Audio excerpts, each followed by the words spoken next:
আমাদের পুকুরে শোল মাছ দেখা। Hello everyone, welcome to my new mini blog.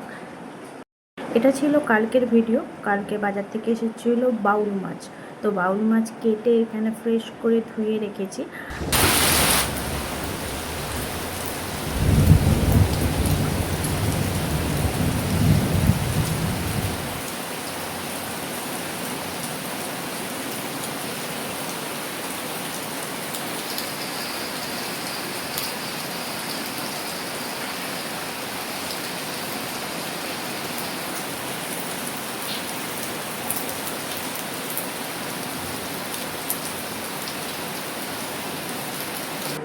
আর বাইরে তো দেখতেই পেলে কি পরিমাণে প্রত্যেক দিন বৃষ্টি হচ্ছে। তো চলো, কালকের মেনু ছিল পটল ভাজা আর হয়েছিল বাউল মাছের তেল ঝাল।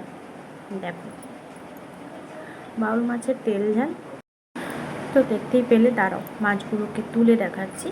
দেখো, তো বাউল মাছের তেল ঝাল হয়েছিল, আর পটল ভাজা দেখালাম, আর হয়েছিল ভেন্ডি আলুর তরকারি। চলো, তখনও কিন্তু হচ্ছে, জাস্ট আরেকটু হয়ে গেলে ভেন্ডি তো সেদ্ধ হয়ে গেছে, যেহেতু প্রথমেই ভাজা হয়ে যায়, ভেজে নেওয়া হয় আলু আর ভেন্ডিটা, আর আলুটা আর একটু সামান্য বাকি আছে সেদ্ধ হতে। ব্যাস আর একটু মাখা মাখা হয়ে গেলে ভেন্ডি আলু তরকারিটাও রেডি হয়ে যাবে। এটা ছিল কিন্তু কালকের লাঞ্চ মেনু। আরও একটা জিনিস তোমাদের দেখাবো, চলো।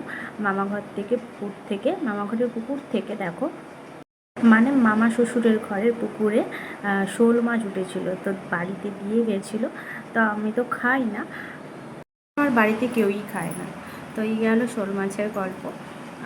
তো তারপরে এটা ছিল আজকের লাঞ্চ মেনু। আর আজকে খুবই ইচ্ছে করেছিল পাঁপড়ের তরকারি খেতে। তো আজকে পাঁপড়ের সাথে শুধু পাঁপড় ছিল না, তার সাথে কিন্তু বেসনের বড়া আর পাঁপড় দিয়ে কিন্তু তরকারিটা করা হয়েছিল। খুবই ভালো লেগেছিল খেতে। আর হয়েছিল বিট আলু ভাজা। দেখো, শুকনো লঙ্কা ফোড়ন দিয়ে একদম ভাজা ভাজা হয়েছে। আর হয়েছিল কুঁদরি আলু পোস্ত। এটা ছিল কিন্তু আজকে লাঞ্চ মেনু।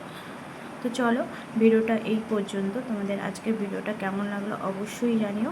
আবার দেখা হচ্ছে নেক্সট অন্য কোনো ভিডিওতে।